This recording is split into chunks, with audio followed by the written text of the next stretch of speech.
I pray heaven to bestow the best of blessings on this house and all that shall hereafter inhabit it. May none but honest and wise men ever rule under this roof. Welcome to Visions, a series of visits to almost everywhere. I'm your host and fellow traveler, Herb Malsman.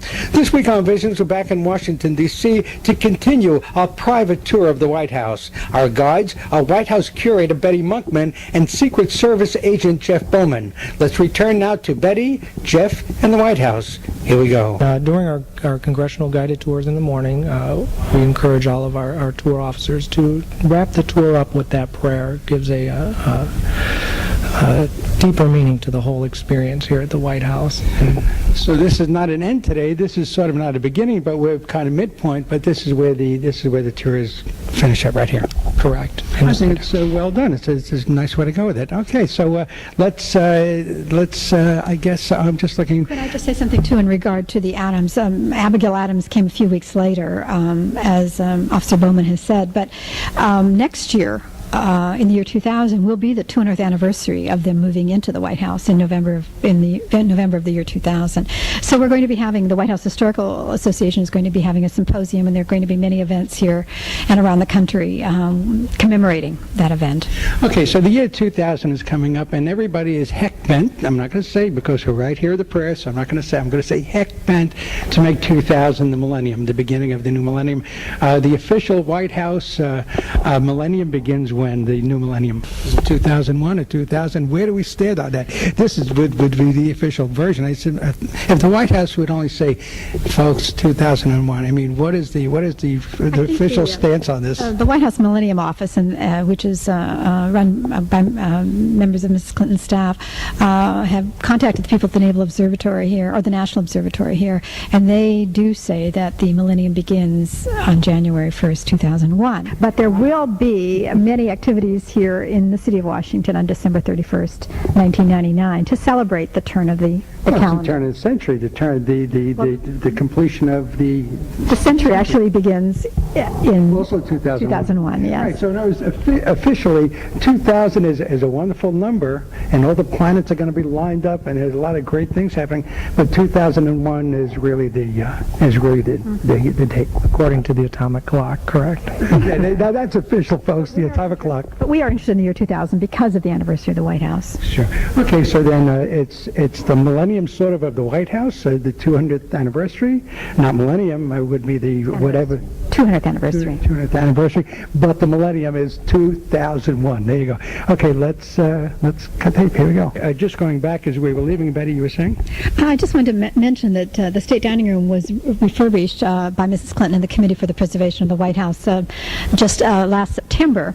The walls in this room, too, are beautifully carved. They date, again, from Theodore Roosevelt's administration, and they're painted now kind of a stone color with the architectural highlights in white paint and glazed, but the walls were actually a very dark oak to begin with, and Theodore Roosevelt hung his moose heads and his well, actually they were purchased, he didn't shoot them, but moose heads and deer heads and so forth around the room. But we do have new fabrics, new floral fabrics at the draperies, and a new carpet design for the room, new upholsteries on the chairs. We've had tables conserved and had paint removed from them, so they're back to their original mahogany color.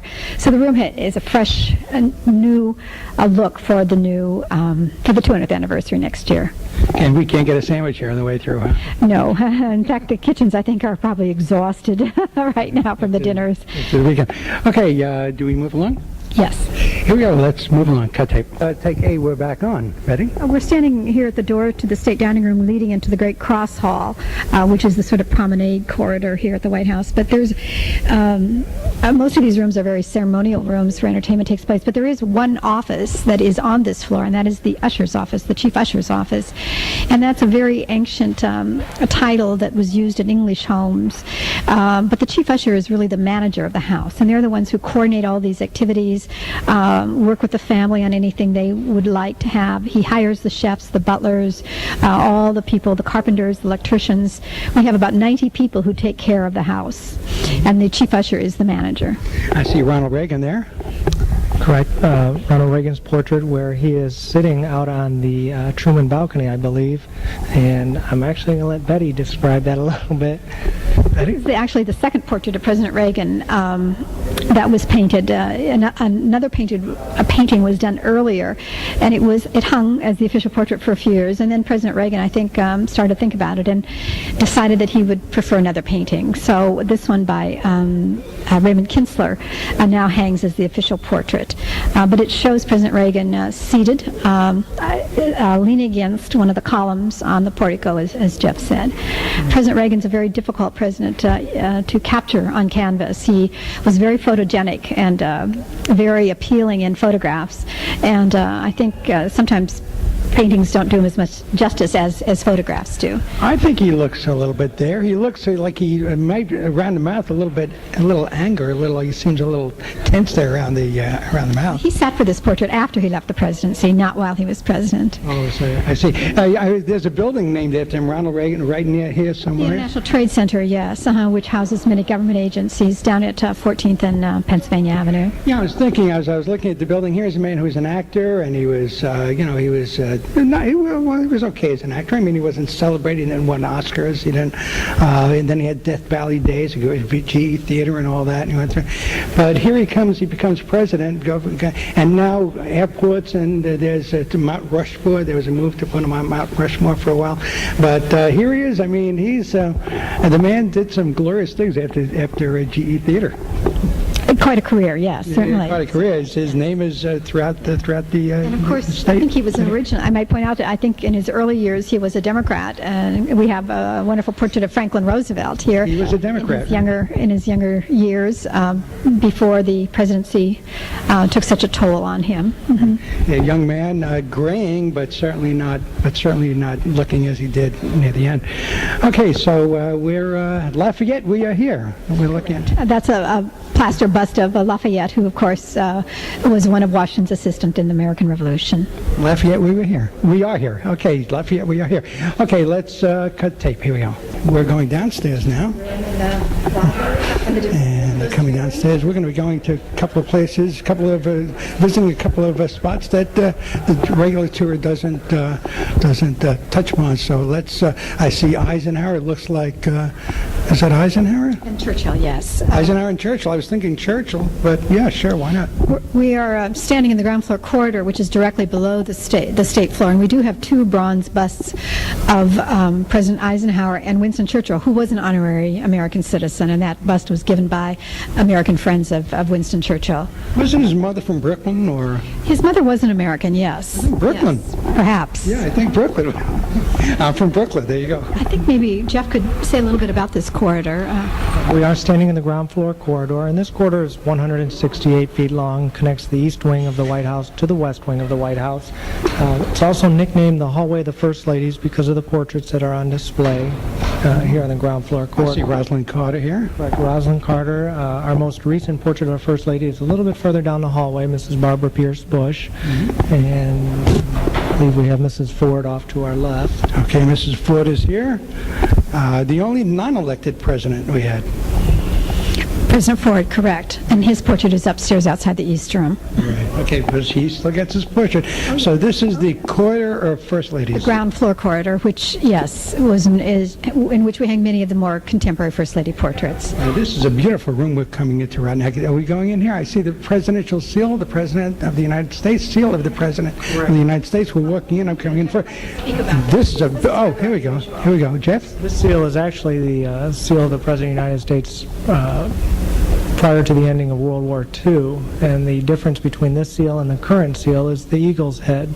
In this seal, the eagle's head is pointed towards the left claw, which clutches arrows. At that time, it was to show that we were a nation that would defend our democracy and our way of life. Well, because of the death and devastation of World War II, President Truman, feeling that we shouldn't be known as such a country so ready to fight, had the seal changed. So now that the eagle's head points towards the right claw, which clutches an olive branch, to show that we are a nation seeking peace. So this is the original seal then. This is the old seal, yes. And in fact, it was up in the floor in the entrance hall. And when during the Truman invasion, President Truman had it removed and put above the door because he didn't feel people should walk on the seal of the president. Right. Okay, moving into a really nice, this is right now for the mural. I mean, this is my favorite room. I could get comfortable right in here. This is a beautiful room. Let's paint a picture. This is the diplomatic reception room. Its name derives from its use throughout this century when ambassadors who come to present their credentials to the president come through this entrance. But it is an entrance an exit for the family as they come and go to either get in their limousines or on their helicopter or for events on the South Lawn. The murals are? This is actually a wallpaper, not a mural, but it's a wallpaper that was printed in France in the 1830s on wood blocks, and it's called Scenic America. And it shows scenes of America in the time of Andrew Jackson. We have Niagara Falls, the Natural Bridge of Virginia, the Port of Boston, the parade grounds at West Point, a view of New York Harbor from the New Jersey shore. And the paper is still being printed in France today by the company, the Zuber Company, who made the paper in the 1830s. The carpeting is great. The area, I guess this would be an area rug, but it's beautiful. This is a custom designed carpet made by a company on Long Island in New York for us, and it incorporates in the inner border of the carpet. It's a blue and gold carpet, but it has the seals of each of the 50 states, as well as the District of Columbia in one of the borders. Okay, let's say we add another state. I mean, Puerto Rico, let's say it gained its statehood. What happens to this rug? Well, I think we'd have carpet. I think we would probably have a new carpet made. Mm-hmm. Okay, what about sizes here? Give us the shape and size of this room. Again, this is another oval-shaped room. We're directly below the blue room, and these oval-shaped rooms that are inside the White House are just a little bit smaller than the President's Oval Office. If I can add one interesting thing about this rug or carpet here in the room, there's only two words in the whole carpet. The words "Hope" and "Arkansas." For the state of Rhode Island, the state seal contains the word "Hope" in it, and for the state seal of the state of Arkansas, it contains the word "Arkansas." Very fitting for President Clinton being from Hope, Arkansas. Was that the plan? Just a coincidence. Just a coincidence. Any reason for the placement of these beautiful chairs here? Just sort of, I mean, is there a reason for placement? It could be a conversation when people are sitting on the small little settees along the wall, that the chairs could be then used for people who are having a conversation.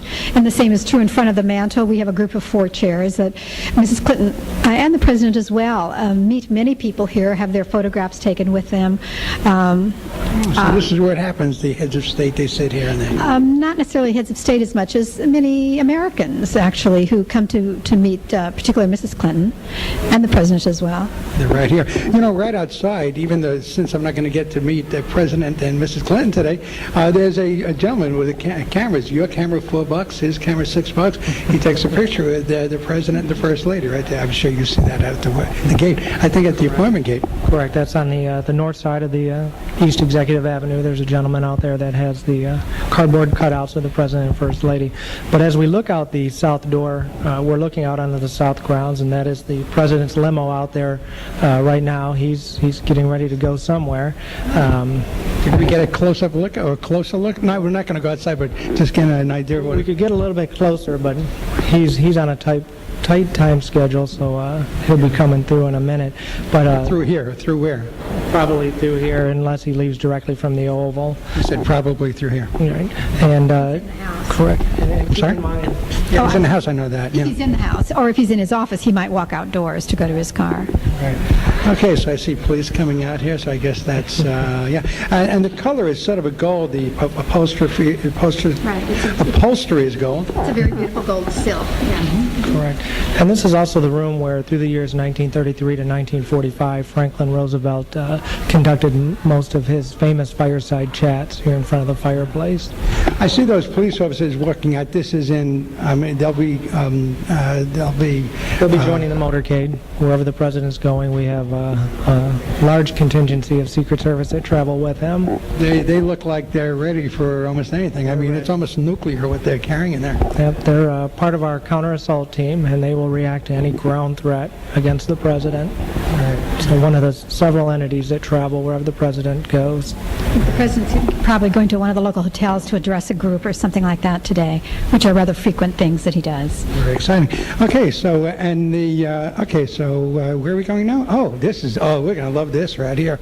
We're going to be looking at some dishes and silver and platters and plates, and I'll try to pick out the plate that Jacqueline Kennedy, didn't she design something? We call this the China Room, and actually Mrs. Kennedy was one of the few first ladies who did not select a pattern. They weren't here. I think perhaps there were discussions, but no china was made during the Kennedy administration for the White House. She did select a very simple glassware pattern that was made in West Virginia.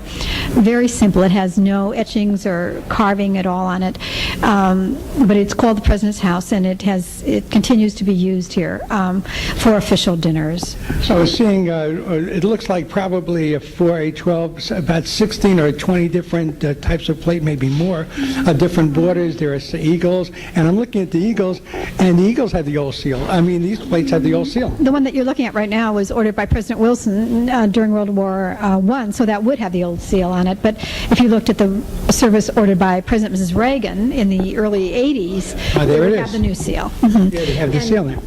Right now, the service ordered by Mrs. Reagan in the early 80s is the largest service that we have, and the one used for most of the state dinners, although there's enough of other presidents. The Johnson service, which has a border of wildflowers that Mrs. Johnson was so fond of. Okay, so I'm looking at President John F. Kennedy, 1961-63, part of the service, the glasses and the dishes or whatever.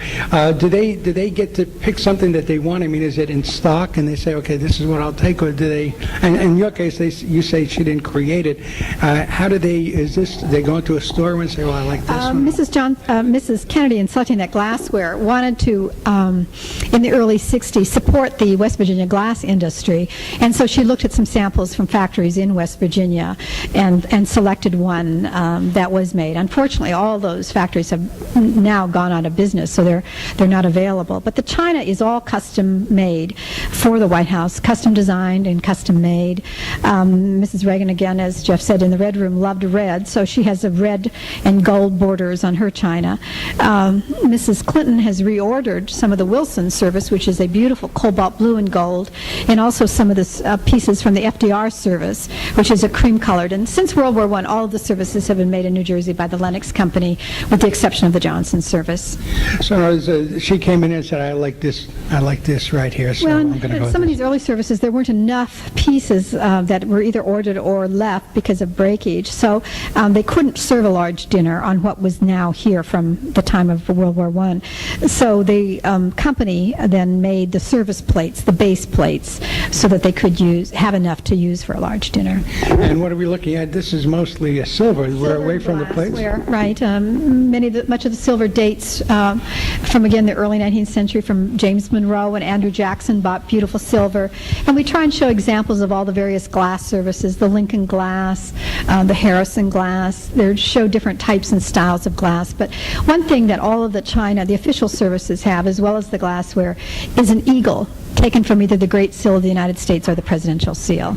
Now the public doesn't come down here, so what we're looking at right now basically is for the visitors, state visitors, to come in and sort of tour. So it's not for the public what we're saying right now. Well, correct, except for our congressional guided tours, which you would get tickets either from your congressman's office, which this time of year they're looking at least a 6 months advance notice, or if you're invited by one of the offices of the president.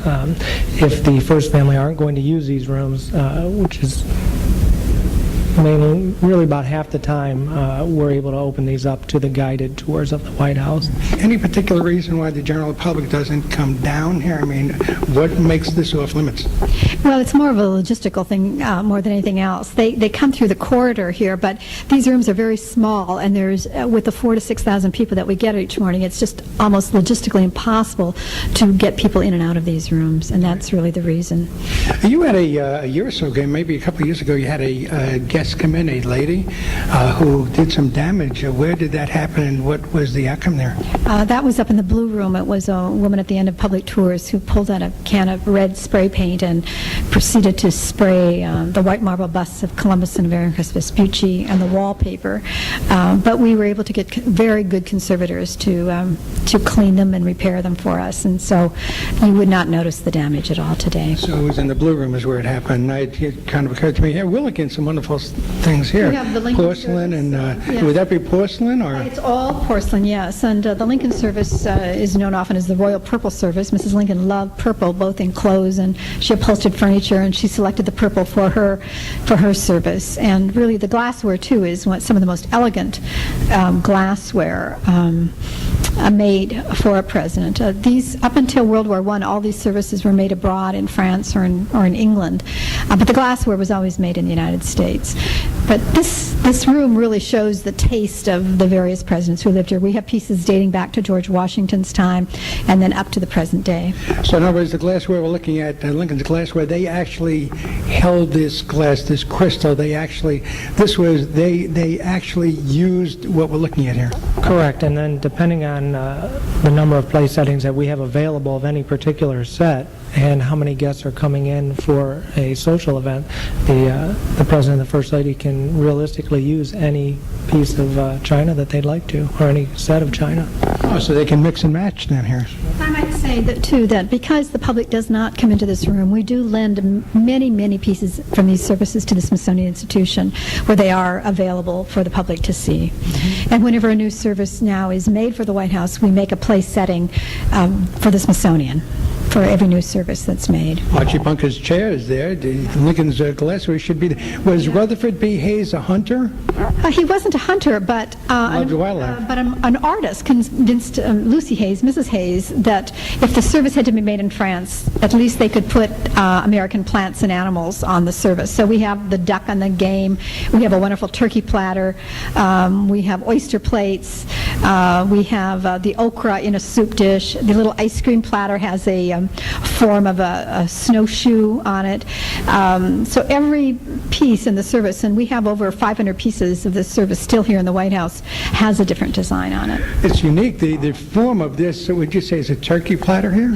This is a game platter for the duck, a mallard duck. But we it's do the rolled, same. the corners are rolled. Yes, and this was something that this artist, Theodore Davis, did. It was made in France by the Haviland Company, but the artist was the one who drew these shapes and designed the pieces. Betty, if you were elected president tomorrow, or first lady, it can go either way, where you came down here and you were asked to pick out what you like, find your favorite. What's your favorite here?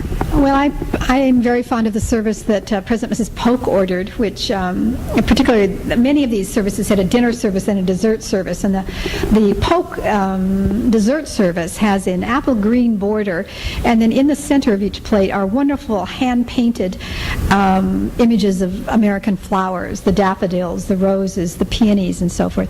And then in the border is also the shield from the Great Seal of the United States, and I think it's a very, very beautiful service. It's beautiful. I see a broken dish over here. President Millard Fillmore's dish is broken. Some of these have come to us from families. Not every president has ordered an official service, and in order to have a president represented, we have received these things back from families and descendants. And even today, things get broken, unfortunately, and they're very fragile things, porcelain. Jeff, if you were elected president tomorrow and you were forced to come in here and they had you in blindfold and they said, okay, quick, pick a pattern, what do you go for? Or do you leave it up to the missus? Well, I would probably pick the Lincoln purple and gold china. To me, that's very presidential in my view. Plus, I think that the colors are beautiful, as well as the representation of the American eagle on the Lincoln china, the gold china. He also had the yellow or mustard china, which was more for everyday use.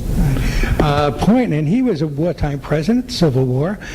His eagle is facing the olive branch. Well, they really didn't have a presidential seal when Lincoln was president, so this eagle is taken from the Great Seal of the United States, from the arms of the United States, which is housed at the State Department. But he is facing the olive branch. The olive branch, that's correct. Well, Lincoln was a man of peace. Even though he turned out the way it did, he was a man of apiece. Okay, so what else in this room should we be looking at now? I'm Maddie? interested in this wonderful portrait of Mrs. Calvin Coolidge. With Doggy. With one of her she had two white collie dogs here, and this is Rob Roy, one of them. But this is a very large, tall painting of her. She's painted in a long red velvet dress, standing with the White House in the background, and her white collie dog near her.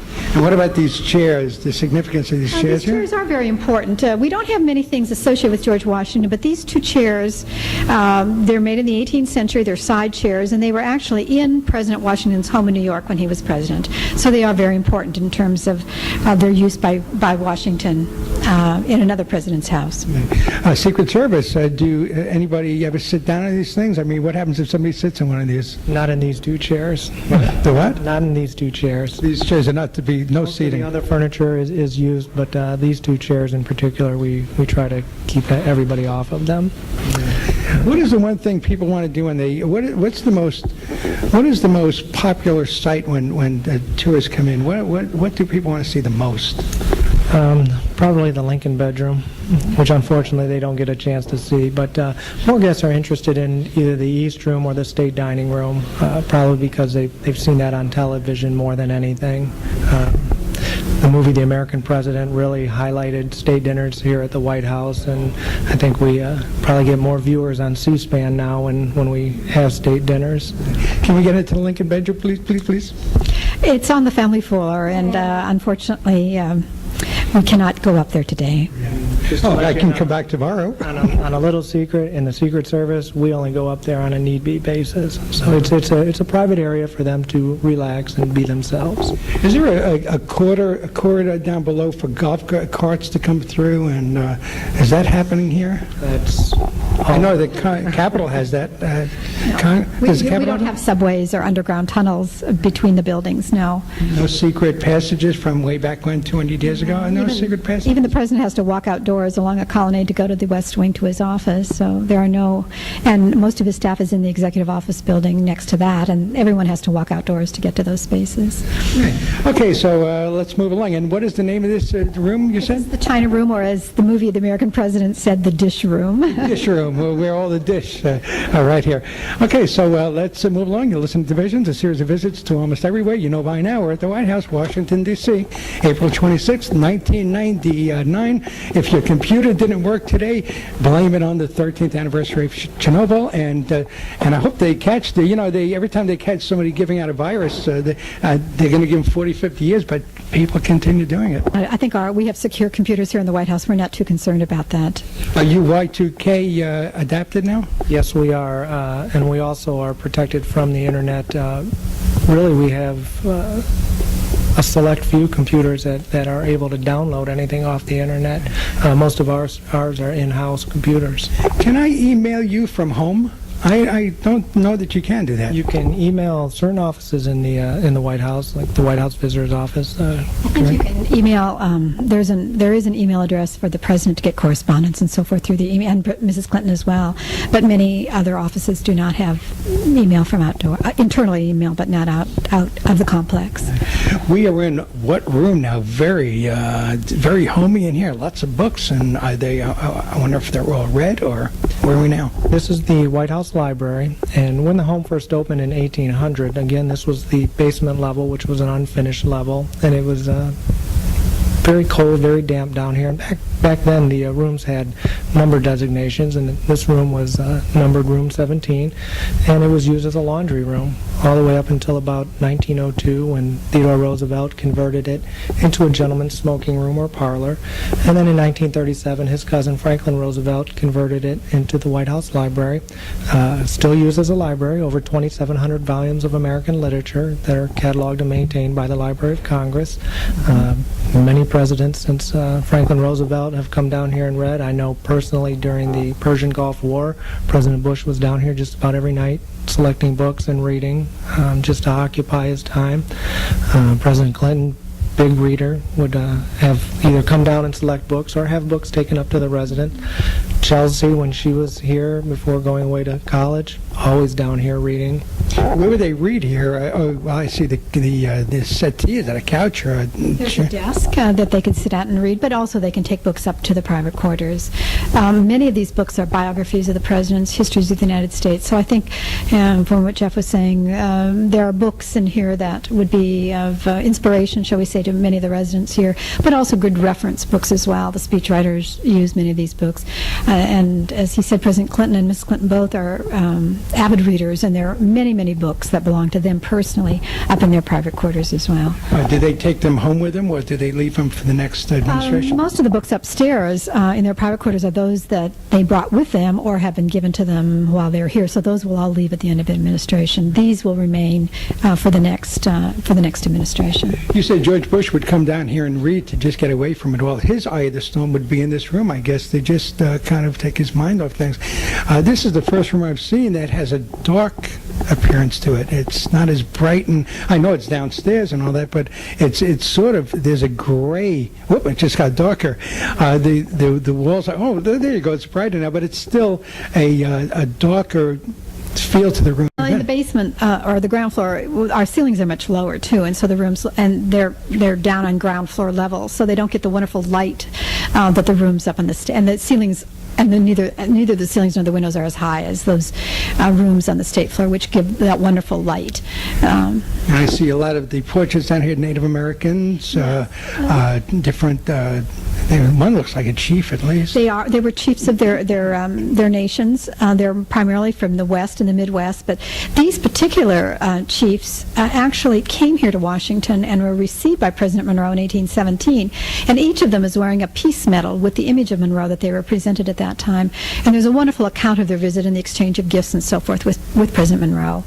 What does that sign say from here? What does that say? That books can be checked out through the Office of the Curator. Is that what that says? Yes. As we get it closer, all books ought to be checked out from the Office of the Curator. That's you.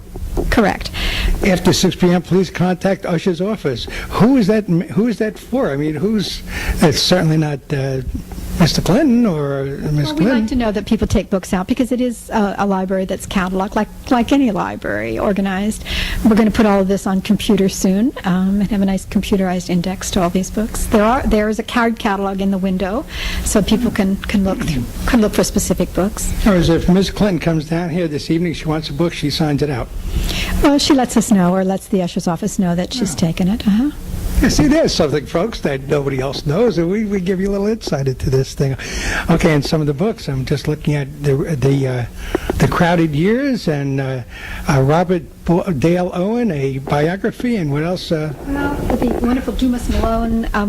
You said Dumas Malone? Dumas Malone's books, his classic studies of Jefferson, papers of Abraham Lincoln, Woodrow Wilson, all the really classic studies of the presidency. And we're going to be, in the next year, getting ready for the year 2000, we're going to be adding new biographies of the presidents that have been done since these books were selected in the 1960s.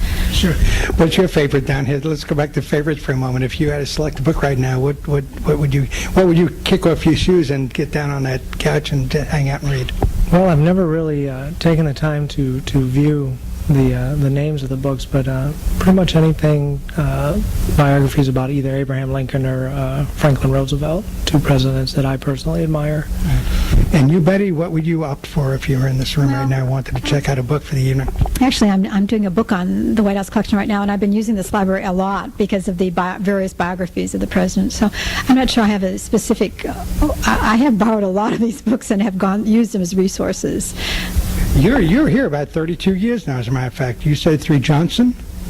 I started at the end of the Johnson administration, yes. Well, that's true. Hey, you're very fortunate to. You must be doing a pretty good job. So you are doing a book on the historic objects that we have that have come in since John Adams was president, actually, and then up through the present day. Any significance in this map here? This is actually a plan of the city of Washington. It was, of course, so the city of Washington was designed by Pierre L'Enfant, who was a French engineer who worked with Washington in the American Revolution, and was selected by Washington to plan the city of Washington.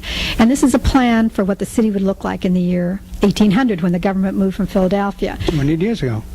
Almost 200 years ago, that's correct. And it shows the access, the diagonal streets that, of course, we all know and are so familiar with today, intersect with circles, but the great mall that leads from the Capitol west and then is on an axis with the White House, and the great Potomac River and the eastern branch, or the Anacostia River that we know it as today. Can you show me how I get home from here? Depending on where you're going. I have no idea when I came out. They gave me the main routes, but they didn't tell me about all these little deals here. 495. It's going to take me forever. So, but I have time till tomorrow morning to get the car back. So, Jeff, you just pointed at. I'm sorry. Go. I'm sorry. Oh. Hey. I just wanted to point out a few things in the room. One is a little likeness, a wax miniature of James Hoban, the architect of the White House, who Jeff said was an Irish immigrant. And then below it is the earliest printed image of the White House, just the bare block of the house before the porticos were built on the north and south in the 1820s and before the wings were built in the 20th century. So it shows the house as it would have looked when Adams was here and also when Jefferson, Madison, Monroe were president. I see the swords there. What is gifts or? These are commemorative swords. One is a sword that was actually commissioned by the French volunteers in the American Revolution to give to George Washington, but it wasn't finished before his death. And so in the 1940s, the President of France gave it to President Franklin Roosevelt for the American people. And the other is a commemorative sword made by the state of Virginia for its native son, Zachary Taylor, who was president in the early 1850s. And it shows the various battles that he was engaged in. He was a great hero of the Mexican-American War, and the battles at Monterey and Buena Vista that he was involved with in the 1840s. Okay, and again, the name of this room is? This is the official White House Library. Mm-hmm. And that's it. Well, it has many purposes. Jimmy Carter used to give some of his famous fireside cardigan chats here in front of the fireplace. And Larry King interviewed President Clinton here in front of the fireplace for Larry King Live.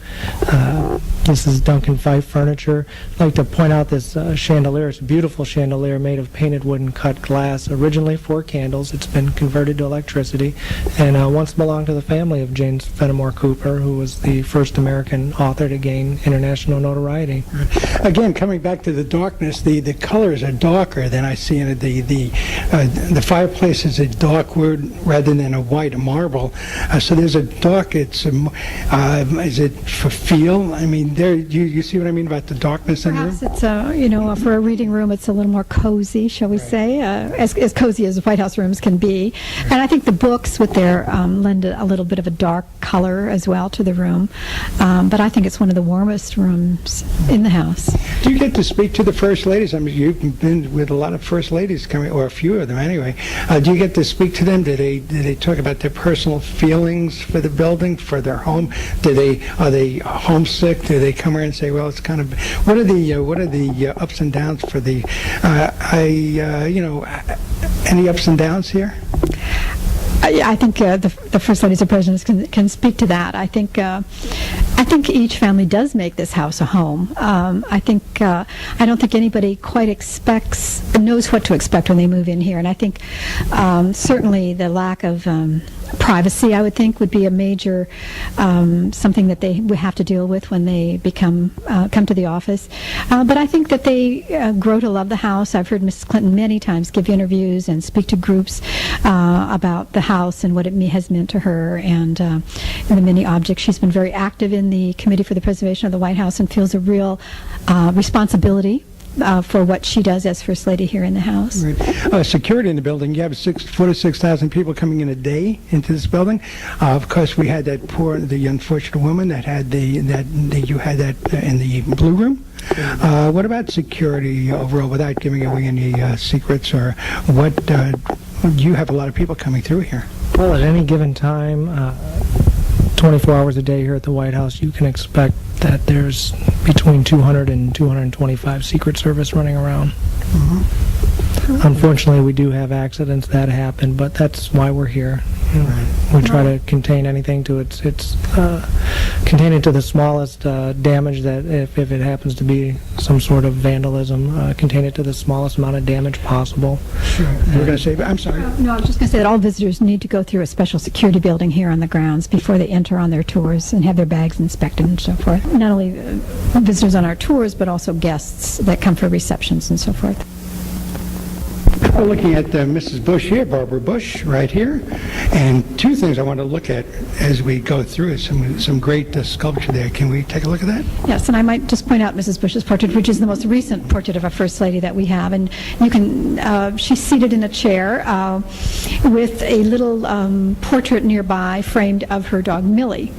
And the artist told us that Mrs. Bush very much wanted to have Millie in her lap, being much more of a focal point to the painting. But the artist convinced her that perhaps just to have a portrait of him with her rather than be very dominant in the painting.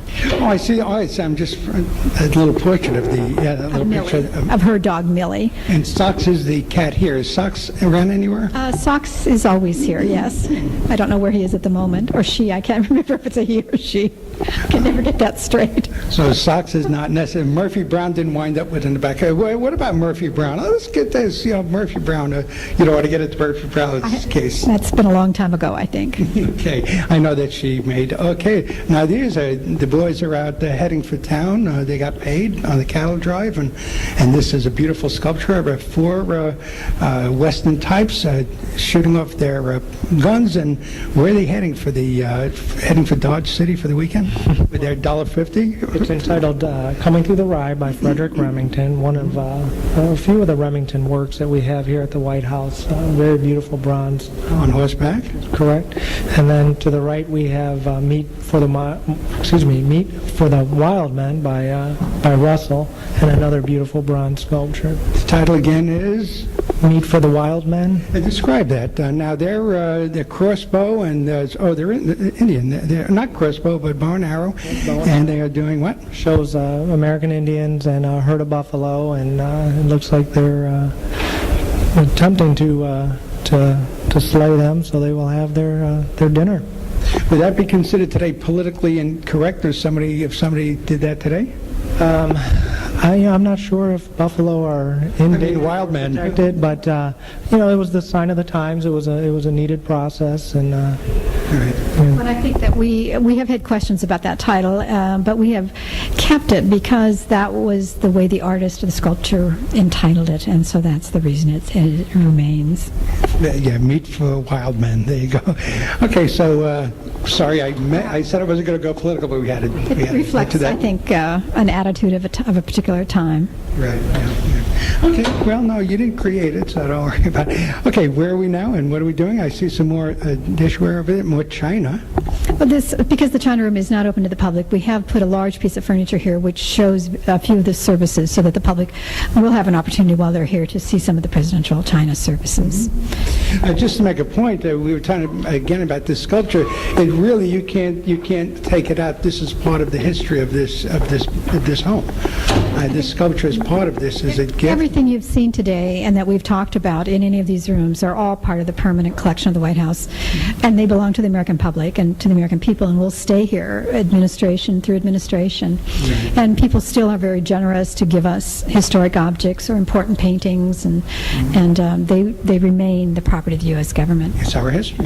That's correct. It's our history. Okay, what are we doing here now? I think we're almost done with the tour. Okay, we can. We're coming through at the door. We're exiting the way the public actually enters the house. Okay, and some more over here. Is that Calvin Coolidge? That is Calvin Coolidge. Not Garfield. Where's Garfield? Garfield is on the grand staircase, at the top of the grand staircase, so he's not someone. Why do you have a particular interest in Garfield? It's just that I've been saying, okay, that must be Garfield. That must be Garfield. And I've yet to see. Who are these presidents here? President Grover Cleveland, who was president twice in 2 non-consecutive terms in the 1880s and 1890s. Calvin Coolidge from the 1920s. Millard Fillmore, who succeeded to the vice presidency on the death of Zachary Taylor in the 1850s, and then later in the 19th century, the president who succeeded Garfield is Chester Arthur, a very debonair New Yorker who was vice president and then president in 1881 when Garfield died. Okay, so Jimmy Carter can turn around now and run again. I mean, once you're out, are you out? I mean, how does that work? What happens there? You said he was twice president. Right. This date, you can only serve 2 terms as president. It doesn't have to be consecutive terms, but you are limited to 8 years. Prior to Franklin Roosevelt, there wasn't a limit, which is why Roosevelt started his 3rd term, made it halfway, or 4th term, and made it halfway through before his death. But these days, 2 terms, that's it. Okay, so Reagan couldn't be president again. He's had the 2 terms, but Bush would be Bush could almost find his way back here. Yes, there is a constitutional amendment now limiting, as Jeff said, the presidency to 2 terms, 2 4-year terms. I always got the impression with Franklin Roosevelt, because his cousin, or was it his cousin, Theodore Roosevelt, said he will not be drafted for another term, he won't serve another one, and he always felt like, well, he shouldn't have done that, but once he said he had to. It's almost like Franklin Roosevelt wasn't going to make the same mistake. He was going to keep on running until it was over. Of course, Franklin Roosevelt was a president during the Depression and then during World War II, but Theodore Roosevelt did leave the presidency and ran again in 1912 and lost. So he came back. Well, he tried to come back, but Wilson was elected. Woodrow Wilson was elected. We are about to, I just got the word because we've had 2 hours here. We're set for 2 hours and we're running on 2 hours now. We are about to finish up in just a few more moments, and we're looking at some pictures over here, some photographs. Let's first, I guess we'll do the Oval Office first. Well, I thought you might be interested in many visitors. Of course, they do not go to the Oval Office, and so we have put an exhibit here to show photographs of the way the president uses the office and then how it has looked during various other administrations. The Oval Office is perhaps the most important room here in the White House. It's known to most Americans and people abroad as well. And these photographs depict all the various events and occasions when the president meets heads of state or various other people in the Oval Office. The Lincoln bedroom, is it used? Is it a used room? I hear the bed's not that comfortable. What about it? That I don't know, but it is used quite often for overnight guests. We do here at the White House, the usher's office will assign them a room. There are 11 bedrooms. That's just one of them. Also, the Queen's bedroom is often used. What haven't we seen today that we wish we had? Describe some of the rooms that we didn't get to see. And I know the Oval Office because the president is here, and the Rose Garden, so on and so forth. But what didn't we get to see today? Well, I think the West Wing, perhaps, with the Cabinet Room, the Roosevelt Room, the Oval Office, and then, of course, all the family quarters and guest rooms and the family areas. We did not see the service areas, the kitchens, the flower shop, the behind-the-scenes rooms, nor the working offices of the staff, which are numerable. I'm looking at the Thinker out there. Is that a modified Thinker? Is that? This is a Rodin piece of sculpture. Mrs. Clinton has started in 1993 doing a series of outdoor sculpture exhibitions, and this exhibition shows the influence of the French sculptor Auguste Rodin on American sculptures of the 20th century, and this will be up through the summer and into the fall, and then we'll have another exhibition. Right. I'm looking at now, is that the part of the presidential entourage now? That's part of the motorcade. Everywhere the president goes, there's a series of vehicles that will follow, depending on what he's going to do. We always have the White House Communication Agency, which is the large vans you see out there. They will tape all movements, videotape as well as record. And then you'll also have press vehicles in the motorcade, and of course Secret Service all about. Speaking of Secret Service, and of course, going back to Kennedy, because he was, Reagan was shot at, but fortunately lived. James Brady was hurt rather badly.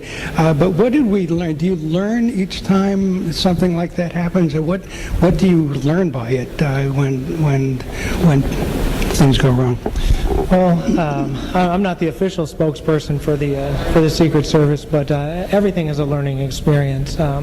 We have a whole team of individuals that try to think or dream up of any type of anything that could happen to the president, and it doesn't have to be an attack by another individual. It could be the president slipping and falling like he did at Greg Norman's house, and we have to react to things like that.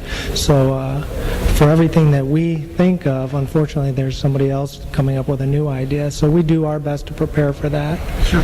I'm looking at architectural changes in the president's house. President being the, I know that portico, not portico, but that terrace, that's something fairly, well, no, a balcony was added. President Truman added on the south side of the house to the south portico a porch or a balcony, which many families have used to have dinner, to have lunch, to sit out on a beautiful spring or summer evening, or entertain friends as well. But that was done in 1946. What would you like to say about the building? You've been here. You've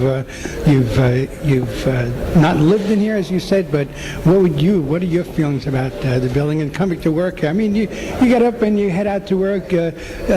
Not very many people on this planet are getting to do what you do on a daily basis. What are your feelings coming to work here? Do you still get sort of a tingle out of it? Do you still enjoy it? Is it kind of jaded for you now? I enjoy the history that's constantly being made in the building. I think that's what makes the White House very unusual. It's not just a museum, and it's not just an historic building in which history happened a long time ago. It changes and evolves, and there are always interesting things going on and interesting people that one is able to meet, and to feel that you're living through a period of history, I think provides a real wonderful way to work, place to work. Do you see things new all the time? Have you seen it all now? Have you seen everything in this building? Not everything, but in the house itself, I think I have been in every single space, although I was recently in a space I'd never been in before, in sort of a mezzanine level. But yes, I know the building very well. Tell us something that the public doesn't know. I mean, your favorite unknown fact here at the White House. I don't think the public really knows the commitment of the staff who works here, not only the Secret Service and the First Ladies and President's staff, but also the people the domestic staff who takes care of the house and runs the house, the cleaning people, the butlers, the chefs, the maids. Many of those people have worked here for many, many, many years through many administrations, and some presidents have said they really make this place a home, and I think that is something that perhaps a lot of people aren't aware of. Jeff, where do you go from here? I mean, after you've been in Secret Service at the White House, where do you go from there? Well, maybe I'll retire in Florida. I've still got 15 years to go. Like I said, I enjoy this. Probably the thing that's amazed me the most is what can be done here at the house. I go back to my house and dinner is usually at the same time, and I can pretty much say every Thursday we're having macaroni and cheese or whatever, but it's never the same here. It's constantly changing. But I do have to agree with Betty about the commitment to the staff. I, for one, when I first came here, didn't realize that there was a permanent staff that took care of the home, that stayed here no matter what administration was in. Unfortunately, we just lost one of those individuals, John Muffler, who was in the home since 52 or World War II, yes. Right. He took care of all the clocks and wound the antique clocks and so forth, and he just died about a month and a half ago. He takes care of the clocks. Is that what happens in the curator's outer office there, that clock that won't work anymore? No, that is in another area of the White House. I think that the General Services Administration takes care of. We'll have to get them to fix that clock. Yeah. Okay, so anything to add? What would you like to say here at this point? Are you a 24-hour type guy? I mean, you're always available, or? Always available.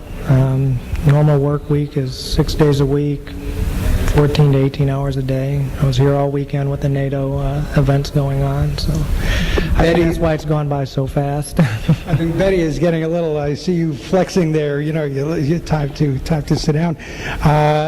Okay, so now we're going to give the phone numbers again and times. And again, you did say there are tours for the visually impaired, and give us the times again and when you open. I guess 360. No, you're not 365 days a year. You're not. Are you? Not 365 days. We're open every Tuesday through Saturday unless there's an event here at the White House. We have two types of tours. We have the Congressional Guided Tour in the morning, which again you would need to contact your congressman's office or senator's office or the White House itself for tickets. Please give an advance notice of 2 to 6 months. It's preferred because we are so busy. Then we have the public tours, which is again every Tuesday through Saturday from 10 to 12. And this time of year, because of the amount of people coming through, you do need to pick up tickets at the White House Visitor Center, which is at 15th and Pennsylvania Avenues Northwest in the Commerce Building. They open up at 7:30 in the morning and start issuing the tickets. People start lining up at 6:30, 7 o'clock. It's a very hot ticket here in D.C. to visit the White House.